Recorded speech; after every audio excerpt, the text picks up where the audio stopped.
د لوی او مهربانه څښتن تعالی پر سپېڅلي نامه د افغانستان د ملي تلویزیون قدرمن لیدونکو او د ملي راډیو درنو اوریدونکو تاسې له ملي تلویزیونه د کاوش خپرونه وینئ. زه اصغر مومند یم. نن مو وغوښتل د تخنیکي او مسلکي زده کړو د ادارې د عمومي رئیس محترم مولوي صاحب غلام حیدر شهامت سره ځانګړې خپرونه ولرو. ډېره زیاته مننه مولوي صاحب چې زموږ بلنه مو منله او راتلی. السلام علیکم ورحمت الله وبرکاتو. ستاسو څخه هم مننه کوم. خوشحاله یم چې ستاسو په حضور کې ډېره زیاته مننه. تقریبا یو کال په تېرېدو باندې دی چې اسلامي امارت په ټول هیواد باندې حاکمیت پیدا کړی دی. ستاسې د ادارې لاسته راوړنې او فعالیتونه مو څه دي؟ الحمدلله زموږ اداره هم په دا یو کال کې ډېر کارونه کړي دي. لله الحمد. اولنی کار دا و چې زموږ په اداره کې دا دوه مطبعه چې غیر فعاله وو، یو مطبعه بریل وو د افغانستان په سطح چې باید د ټولو نابینایانو دپاره مطبعه و چې یوازینۍ مطبعه په ټول افغانستان دا غیر فعال و. الحمدلله په دا یو کال کې فعاله سوه. او دویم مطبعه زموږ خپله د ادارې مطبعه و، یو ډېر فعاله مطبعه و چې په یو ورځ کې موږ 100,000 شهادتنامې په دغه مطبعه مو چاپ کړه. تر اوسه دا غیر فعال و، 6 کال مو دا فعال کړه. بل یو غټه لاسته راوړنه چې موږ درلود په دغه کال کې دا زما خپله امید او هیله دا و چې زموږ مجاهدین باید 20 کاله په سنګرو کې وو، باید دوی تعلیم وویني د اداره و حسابداري و انګلیش و کمپیوټر. ستاسو د ملي د تلویزیون د خوا پخش شو په هلمند کې چې الحمدلله موږ 600 یوازې په هلمند کې فارغ سو. تر اوسه تقریبا 1.5 مجاهدین فارغ شوي دي په ټولو ولایاتو کې. د لړۍ دوام لري الحمدلله چې دا یو غټه لاسته راوړنه دی. او بل موږ په دا شاش کې 15 لکه کتابونه مو چاپ او نشر ته خلاص کړ چې الحمدلله اوس توزیع بهیر شروع دی ټول ولایتو دپاره چې دا په دا 20 کاله کې دا بې سابقه و، څوک تر اوسه دا کار نه و کړی.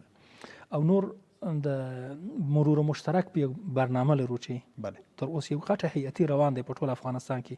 تاسو ته معلومات دی داسې حالات شته ځینې ډېر ځایونه مراکز و، خیالي مراکز و چې په نامه مرکز و. یو وکیل صاحب یو مشر تللی و خپل په کلي کې یو ځای جوړ کړی و، هلته شاګرد و نه استاد و او د دې ښه یا شوې حواله و، معاش و تنخواه و ټول شی و. ځینې ولایتو کې دي په یو انسټیټوټ کې ډېر امکانات و، په بل انسټیټوټ کې بیخي شی نه و.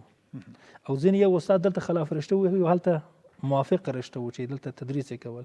د خویشاوندي و د قومي په سلسله داسې کارونه و چې اوس هم دا روان دی. انشاءالله په دې کې هم ډېر غټه دستاورد موږ لرو او دا کار شروع دی. بله لاسته راوړنه موږ دغه و چې دلته د عایداتي د امارت دپاره 2.5 میلیونه یوازې موږ 6 کاله عواید درلود. حال دا دی چې موږ اداره یو خدماتي اداره ده، عایداتي نه دی. تقریبا 7 میلیونه د کسان چې پیسې اختلاس کړي و، غلا کړي و، د دوی څخه مو بیرته بیت المال ته په یو کال کې موږ واپس کړل. یوازې د یو ولایت موږ تقریبا 40 لکه افغانۍ مو تاسې رئیس صاحب د عوایدو یادونه وکړه چې په یو کال کې مو تقریبا ډېر زیات عواید د دولت خزانې ته ورکړي دي. عواید هم د کومو منبع نه ترلاسه کړي وو؟ شهادتنامې دي، دغه اصلي زموږ منبع ده شهادتنامه، بل عواید نه لرو. د شهادتنامو په سر باندې چې کوم مالیه ټکس چې تاسو وضع کړی دی هغه به دولت خزانې ته. تاسې د نابینایانو یادونه وکړه. د نابینایانو ستاسې اداره د هغه ادارو د جملې څخه ده چې دا ډېره تخنیکي اداره ده. د نابینایانو په تیر جمهوریت کې د دې دپاره به آموزشي کورسونه به وو، د دې دپاره به یو جلا صنفونه به وو، مکاتب به وو. دا سیستمونه په ولایتونو کې فعال دي اوس؟ الحمدلله چنان شما استحضار دارید تنها منبع آموزشی برای نابینایان و ناشنوایان اداره تعلیمات تکنیکی و مسلکی است. 17 مرکز فعال در سراسر افغانستان فعلا برای نابینایان و ناشنوایان. ما تعلیمات خاص که اونا یاد میکنیم از برای اونا تعلیم داده میشه و تشکیل بسیار بزرگ داره.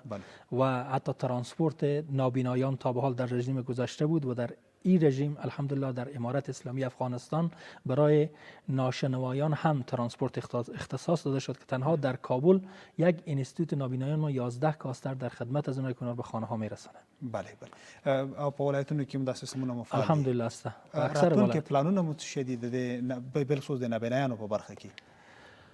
پلانهای زیاد ما داریم الحمدلله برای همه چیز، اما امیدواریم که بتونه بودجه ما کفاف او ایده ها و افکار ما رو داشته باشه. به خاطر که شما میدانید که قشر نابینایان و قشر ناشنوایان یک قشر بسیار مظلوم و قشر خاص است و تعلیم از اینا، آموزش از اینا بسیار امکانات لازم داره، خصوصا با در اداره تعلیمات تکنیکی و مسلکی که بیشتر آموزش از اینا جنبه عملی داره، تعلیم از اینا. فلذا ما کوشش میکنیم ان شاء الله که بتونیم برای اینا امکانات زیاد مهیا کنه، خصوصا در بخش حرفه‌ای مانند کورس‌های خیاطی، نقاشی و چی اینا که فعلا ناشنوایان درخواست داره. و برای اینا که اصلا این کورس‌ها ما ان شاء الله حال هم روی دست داریم و در آینده اینا رو زیاد می‌کنیم که در کنار از اینکه یک عزیز ناشنای ما یا نابینای ما فارغ میشه از دروس مسلکی، در کنار از او در فن و حرف هم کس مهارت داشته باشه. بله، تاسو ډېر ښه نقطې ته اشاره وکړه چې تاسو یو شمېر کسانو ته هغه د خیاطۍ په برخه کې، د نجارۍ په برخه کې ورته د کار زمینه ورته برابره کړې ده. تقریبا یو کال په تېرېدو او بل څو تاسو چې د ادارې ته راغلي یاستئ، څومره کسان مو په دنده باندې مصروفه کړي دي او د کار زمینه ورته برابر کړې ده؟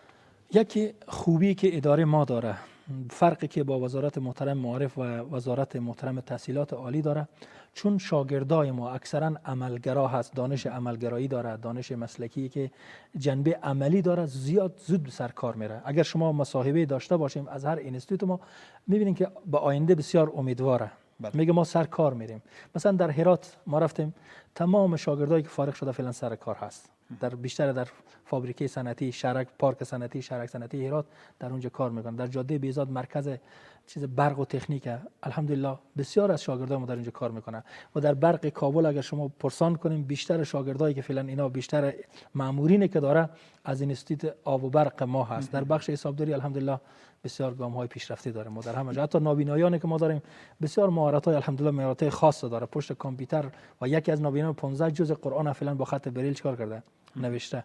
و توانایی الله متعال اگر یک نعمت از نو گرفته با نعمت های دیگر بنا داده. بله، یعنی اساس په نظر باندې ستاسو د اداراتو نه چې او ستاسو دغه د زده کړو په برخه کې چې تاسو دلته د محصلین روزي بیروزګار نه پاتې کیږي، حتما د کار ساحه پراخه ده. بالکل الحمدلله. په دې خاطر چې زموږ افغانستان مملکت چې دی دلته یو وزنی ځای دی چې د کارګر ته ډیر اشد ضرورت شته. اوس مثلا د برق وګوره، د ساختمان وګوره، د نجاری وګوره، د هر شی موږ واردات لرو پر دې ځای چې صادرات لرو. او دلته مثلا هر څوک چې راځي یو غټ انجینر د بل ځای راوړي، یو ماهر، خو نور کارګر د کوچني کارګران ټول بیا زموږ څه دي، موږ خپل دي. موږ ان شاء الله هیله لرو، امید لرو چې دغه ټول سطوح کې موږ بالا ولرو او نیاز ونه وسی چې یو انجینر د بل ځای راسي او بیا موږ دغه تعلیم هم لاوري. د بهرنیو هیوادونو ته چې د تحصیلات عالی وزارت تاسو وړاندې یادونه وکړه، یا د معرف وزارت ځینی بورسونه راځي، ستاسو ادارې ته څومره بورسونه د نورو هیوادونو نه تر اوسه پورې درکړل شوي دي یا ورسره خبرې مو روانې دي؟ د دې لپاره مو پلان چی دی؟ بله، ما با همراه وزارت تحصیلات عالی امسال گفتگوهای خوب داشتیم. یکی اینا بود که باید بورسیه ها به ما داده شد و داده شده، البته کمه، توقع ما زیاده. باید شاگردایی که ما داریم به خاطر که نیاز جامعه ما و شما، نیاز بازار کار هست که در سطح بالا ما و شما انسان‌های ماهر داشته باشیم و این نیاز است که چنانچه که وزارت تحصیلات عالی بورسیه‌ای داره، حداقل یک ثلث از اینا یا کمتر به شاگردان ما اختصاص داده باشه. د رئیس تشکیلات په اړه مراته وایي چې په تشکیلات څومره تشکیلات لري او ستاسو ځینې استادان څومره چې موږ معلومات لرو بهر هیوادونو ته د تحول وروسته بهر هیوادونو ته تللي دي، دلته خو د تشې د نیمګړتیا سره خو ناستئ مخامخ شوي؟ الحمدلله ما 6850 نفر در کل تشکیل داریم. 4367 نفر بست استادی داریم، 822 نفر بست اداری داریم و 740 نفر از اینا کسب خانمای، 1652 نفر بست اجیری داریم که در کل میشه 6850. ما در بخش استادی البته جلوی کار شما میگیریم که مشکل نداریم، فقط تنها جایی که با ما مشکل برخورد اینستیتوت نیما بود، چون که به شما معلومه که اعتباردهی از او در اروپا بود و تمام اساتید از او که تدریس میشد بسیار با معاشات بالا بود، از هند و از کجا و کجا اینا آمده بودن. این یک کمک که با ما یک وقفه در تدریس ما در نیما ایجاد کرد. الحمدلله ما مجددا توانستیم که با خدمت گرفتن استادایی که مسلط با زبان انگلیسی بود در دیگه جا بود، اونا رو پس در اونجا مقرر کنیم. الحمدلله این مشکل و این نقیص هم فعلا رفع شده. ما از استاد مشکل هیچ نداریم الحمدلله. یعنی استادایی که اگر رفته بازم کسان زیاد بوده که داخل وطن ما و شما بیکار بود، ما اونا رو استخدام کردن. 300-400 نفر تا به حال استاد جابجا شده و استخدام شده داریم. بله، د خزینه استادانو په ارتباط خود نیمګړتیا سره ناسې مخامخ خزینه استادان تاسو وړاندې یادونه وکړه چې کارمندان خزینه استادان لري، په دې برخه کې خود نیمګړتیا سره ناسې؟ الحمدلله ما هیچ مشکل نداریم، در هیچ بخش مشکل نداریم. یعنی نه از نظر کارمند داریم، نه از نظر معلم داریم، نه از اما بستایی که ما داریم اکثرا فقط چند نفر مونده که البته قصور از نظام گذشته بوده. سال گذشته 1700 نفر بست خالی داشت، 1700 بست خالی بوده که امسال کلا ما 500 بست دیگه خالی داریم که ان شاء الله تا شاید یک ماه دو ماه دیگه ما اساتید نیازمندی های تمام این استاد گرفتیم به اعلان داده میشه، اونم رفع میشه. د نصاب په اړه باندې که هیوادوالو ته معلومات ورکړي چې د نصاب هغه زوړ نصاب په سیستم باندې مخې ته ځي یا په نصاب کې متغیر راوستي؟ به شما معلومه که اداره تعلیمات تکنیکی باید طبق نیازمندی های بازار پیش بره. بله. متاسفانه در گذشته نصاب هایی که ما داشتیم کم قدیمیه، نیاز به تجدید داره، آپدیت داره و بعضی نصاب های اصلا باید جدید بیاید. مثلا PLC، هیدرولیک، قالب بندی، این نصاب هایی که نیازمندی تمام شهرک صنعتی ها هست و برآورده که ما کردیم دنبال از این نصاب ها باید تازه بیایه و فعلا 13 نصاب زیر کاره که انشالله اونا تجدید میشه و نو بیایه. ځینې ادارې دي چې هغه داسې ویل کېده چې ستاسې د ادارې او ستاسې د ریاست پورې تړلي دي، ولې په هغې کې ځینې کارمندان په ولایتونو کې چې د نیمګړتیاو سره هغه ادارې د یو لنډ مودې دپاره تړل شوي وي، داسې اوازې په سوشل میډیا کې خپرې شوي. آیا دا خبره درسته ده؟ امارت اسلامی اداره تعلیمات تکنیکی افغانستان جزء مستقل از امارت نیست، تابع امارت است. بله. طبق اساس فرمان امیرالمومنین حفظه الله و یا طبق سیاست و پالیسی امارت تا وقتی که از برای طبقه اوناس جهاز اینا جدا میشه، مشخص میشه، سیستم میشه، مشوره و همه چیز جوانب سنده میشه. تنها جایی که ما داشتیم در مزار بود که خودسرانه در اونجا اجازه داده شده بود. ما گفتیم تا وقتی که عمومی نمیشه نباید اونجا باشه، ما دیگه جای دیگه موردی نداریم. د یو څوک چې تاسو نه به جذب کوي په اداره کې سره په اداري برخه کې مقرریږي یا استاد مقرریږي په یو فني او مسلکي برخه کې په زده کړو باندې چې عملاً تاسو وړاندې د خیاطۍ د نجارۍ د دې یادونه وکړه، د دې برخې لپاره یو استاد یا راهنما مقرریږي، معیارونه څه شی دي تاسو د ادارې؟ در استادار ما حکمی استخدام نکردیم تا به حال، فقط استادایی که در یک جا خلاف رشته بوده ما او نقل دادیم به جایی که موافق رشته بوده. استادایی که در بست خود ما از فعلا تنقیص شده، زیاد استادای تنقیص شده. شما معلومه که 8500 نفر تشکیل ما بوده، اما فعلا آماده 6850 نفر و در اینجا خوشبختانه اداره ما یک خودشانسی که داشت بست خالی از سال گذشته زیاد داشت، فلذا ما استادایی که تنقیص شده موافق رشته ما اونا روی کار داریم، اونا رو مقرر میکنیم. و در بخشای دیگه که مثلا بخش انتهایی بود که ما 18 بست انتهایی داشتیم چند روز پیش، اگر شما در جریان باشیم از طریق اصلاحات اداری ما اونا رو به اعلان دادیم. تنها جایی که فکر کنم در هیچ اداره کار نشده و به خاطر شفافیت ما نیازهایی که داشتیم برای اونا لایحه ساختیم، لایحه وظایف کار داشتیم، نیازمندیایی که ما برای اداره داشتیم اونا رو ما به اصلاحات اداری دادیم که چند نفر از اونا کامیاب شده و دیگرها فعلا. یعنی تاسو بستونه استاد اداری ته ورکوي دا غوي د رقابت اعلان 56 از طرف خود مقام ریاست الوزراء از ما خواسته شد که اونا به اعلان میده و بستای این تیر ما خود ما به اداره چه داریم به اصلاحات اداری دادیم. الحمدلله فعلا جریان داره این پروسه، چند نفر موفق شده و دیگرها روی ازنا کار روانه. ما دیگه فقط بخشای مامورین آمرینی که ما داشتیم بعضا اینا رو ما حکمی مقرر کردیم طبق پالیسی امارت. آدمای بسیار خوب بوده اما نظر به شرایط و معیارایی که ما داشتیم اونا رو باید میدیم. مثلا ما در دو اینستیتوتی که ما داریم در بخش نسوان، اداره حسابداری کابل و اداره جمهوریت، در اینجا کلا محیط زنانه هست.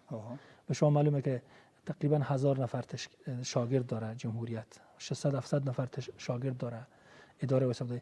دو تا آمره ما اینا مقرر کردیم به عنوان واقعی، کسانی که هم سواد بالایی داره در بخش دینی و در بخش عصری، علوم بسیار خوب داره. اینا میتونه الگو و راهنما باشه از برای دیگران که الحمدلله ما کسایی که به جستجوی بسیار زیاد کردیم میته آدمای پیدا میکنیم و در بعضی مقرر.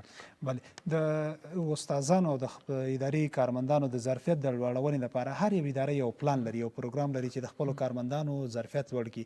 ستاسو اداره د هغه ادارو د جملې نه چې یو ډیره مسلکي اداره ده، د خپل کارمندانو د ظرفیت د لوړولو لپاره کوم پروګرامونه لري؟ ما الحمدلله تا به حال 400 نفر ما ارتقای ظرفیت دادیم از استادا و این پروگرام ادامه داره که انشالله ما دیگر ارتقای ظرفیت میدیم. حتی برای آمرین تمام ولایت ها ما برنامه ارتقای ظرفیت فعلا روی کار کنه چیکار میکنیم. د بهرنیو هیوادونو ته مو تر اوسه پورې څوک نه دی لري د ظرفیت د لوړولو په خاطر باندې یا د دوی د تحصیل د درجه د لوړولو په خاطر باندې؟ ټول تا بالا ما در این واسطه بس نشده و اونها اظهار نظر نکرد. تنها بسایی که نهادهای خارجی آمده در اینجا با بخش کمک بوده و شرایط داشته و اینا گفتگو شد. البته در باره ارتقای ظرفیت تا ما از بحث خارجی ها ما طالب برنامه نداریم. په ټوله کې رئیس مشخصا د تاسې پوښتم چې تقریبا تاسې چې د ادارې ته راغلي یاستئ د کومو مشکلاتو سره تر اوسه پورې مخامخ شوي یاستئ؟ مشکلات عمده‌ای که ما داشتیم بی احساسی کارمندا بوده و مسئولین ما بوده، چیزی که ما رنج میداد و درد میداد. کسایی که به عنوان سرمایه های افغانستان بوده تنها به این فکر بوده که اون مصرف روزانه خود از اون نفقه زن و بچه از او پیدا بشه از هر راه، حتی اگر خلاف رشته بوده، اگر در جایی که اهلیت و توان نداشته با وسیله و واسطه در یک جا مقرر شده بود. شما معلومه که در یک جا رفته ما نام نمیگیریم، گفت در اینجا هر کس مقرر شده یا وکیل آورده، خواهر خور آورده، یا برادر زن خور آورده، یا چی آورده یا چی آورده. همه یک بدون از اینکه استعداد و اهلیت او کار را داشته باشه در اونجا اینا مقرر شده بود. این چیزی بود که ما بسیار رنج میداد. یعنی حمال فعلا ما کمبود داریم. کسایی که باید زیر نظارت، بحث نظارت به شما معلومه که در اداره ما حیثیت قلب داره، این نظارت از بین رفته بود. مثلا در غزنی سالهای سال یک کس یک اینستیتوت یک لیسه ما معاش گرفته اما هیچ وجود نداشته، حتی یک شاگرد هم وجود نداشته، نظارت از این خبر نبوده. و در دیگه جا زیاد مثال هایی که ما چیزی که رنج میداد اینا بوده، کار نمیکرده. بله تاسو وړاندې په خپل خبرو کې عادت کرده البته به این کار. بله تاسو وړاندې په خپل خبرو کې یو څه وضاحت هم ورکړ، غواړم چې په دې اړه باندې تاسو وضاحت نورم واورم. په دې اداره کې څومره مو د فساد مخه نیولې تر اوسه پورې؟ الحمدلله اگر بازم آدم نمیتونه که دقیق بگم من کامیاب هستم و یا ناکام. ما کوشش کردیم که حتی شاید اگر پرسان کنیم شخصا خودم روز چیزی که شک شدم به اینستیتوت نابینایان بود، کاسترای نابینایان، در اونجا گفت که یکی گفت باتری نیاز داریم، یکی گفت تایر نیاز داریم، یکی خودم شخصا از این حرکت کردم رفتم باتری ها موتور رو دیدم، گفتم موتور سلف بزن، سلف دیدم باتری ها جوره. خب محترم گفتم باتری ها جوره، چرا میگی باتری ها خرابه؟ گفت اینا صبح سلف نمیزنه. عکس از اونا رو باز شخصا گرفتم، گفتم میشه میای موتور در اداره نگاه میداری صبح اگه سلف نزد باز خوب. موتور دیگر نگاه کردم 6 تا تایر گفت ما تازه خریدیم، تایرها کونه. جمپینار گفت دیدم که کونه خرید. فلزا حکم دادن که این موتورها باید کار بشه، برکنار بشه. در جلال آباد 40 لک پول مسترد شد جلوی فساد.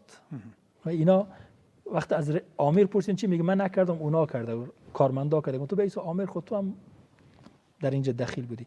و به طور مطلق به شما گفتم میتونم که ان شاء الله در اداره بسیار فساد کمه که اگر خبر نه، چون که در امارت خاصیت و طبیعت بینه اگر گپ به جای رسنده باشه ان شاء الله جلو بسیار زود گرفته میشه. اگر که در جای باشه کس خبر نباشه نمیتونیم گفته. و تک تا شکایت هم نکرد الحمدلله. تنها جایی که دیروز تا 3 روز جلوتر یک نفر ما محروم شده بود، شاگرد در یک جای یک اینستیتوت روان کرده بودن که بریزه همکاری بکنه و اونجا از پول خواسته بود. و این من شخصا اون روز گفتم حرکت او جوان را داشتم، گفتم مستقیم بریم، گفت نه ولی از امیرات لغو شده رفته در یک جا دیگه مدغم شده. گفتم باز خوب باز امروز صحبت می‌کنم. تا جایی که زیاد کوشش ما است که فساد نباشه، به خاطر که فساد بدبختی و عامل همه خرابی ها فساد خصوصا اداری است. بله دقیقاً. تاسو وړاندې د نابینایانو په ارتباط باندې وضاحت هم ورکړ. غواړم په دې اړه باندې چې نابینایانو یو څه شکایتونه چې تر موږ را رسولي دي. په تیر جمهوریت کې به نابینایانو سره به هغه د مور د مېرې چلند کېده، دوی ته به هغه ځینې تاسو د معاشتینه یو څه شی ورته ورکوئ، نه پوهېږم چې 2000 افغانۍ دي، 3000 افغانۍ دي، بدل اشیاء به دوی ته ورکول کېدله. ولې حق به حقدار ته نه سپارل کېده؟ د دې کار مخه څومره نیولې ده؟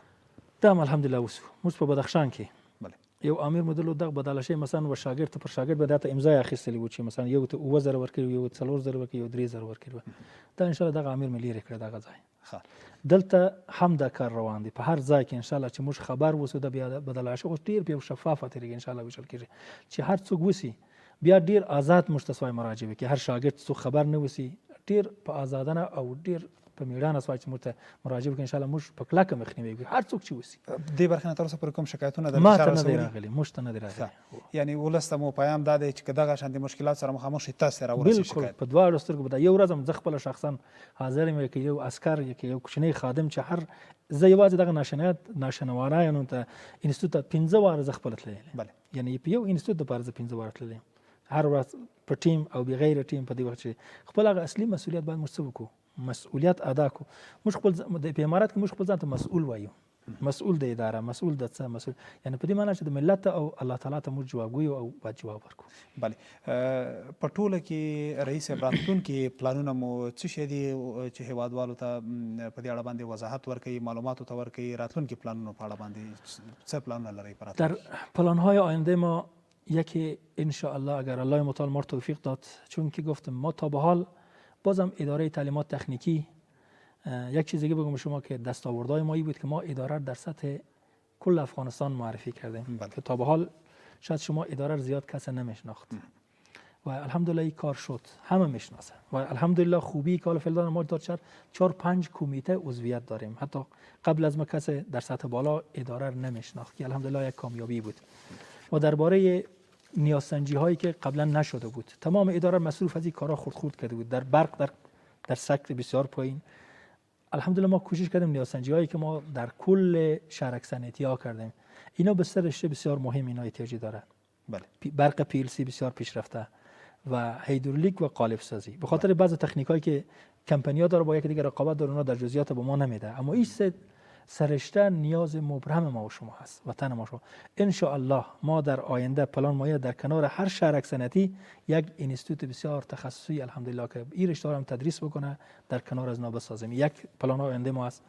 دومین پلان آینده ما است که ما کمپلکس بسازیم در هر زون. 5 کمپلکس ان شاء الله در 5 زون ساخته میشه که طبق نیازمندی های او زون رشته جور بشه، حتی نصاب از اینا، تدریس از اینا، زبان از اینا موافق از اینا باشه. به شما معلومه که در بعض جای کس زبان فارسی در جای پشتو تدریس میشه اون نمیتونه درک کرده. و یا در زبان فارسی زبان پشتو تدریس میکنه، نصابی که به فرا هست اون نیاز فرا شاید نباشه، اصلا نصابی که در قندوز وجود داره اصلا شاید به اون ضرورت نباشه. در کابل اینا بعد یک نیاز سنجی میشه، یک کمپلکس ان شاء الله در آینده ساخته میشه که نصاب ها و رشته هایی که مورد نیاز اوزون هست در اون کمپلکس ان شاء الله تدریس بشه.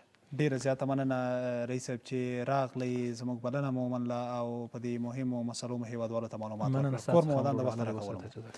د افغانستان د ملي تلویزیون قدرمنو لیدونکو او د ملي راډیو درنو اوریدونکو له تاسو هم ډیره زیاته مننه چې تر دې دمه موږ سره وي. بیا چې تاسو په درانه چوپړ کې ځریږو په پاک او سپیڅلي رمو سپارو. پاک الله مو مل.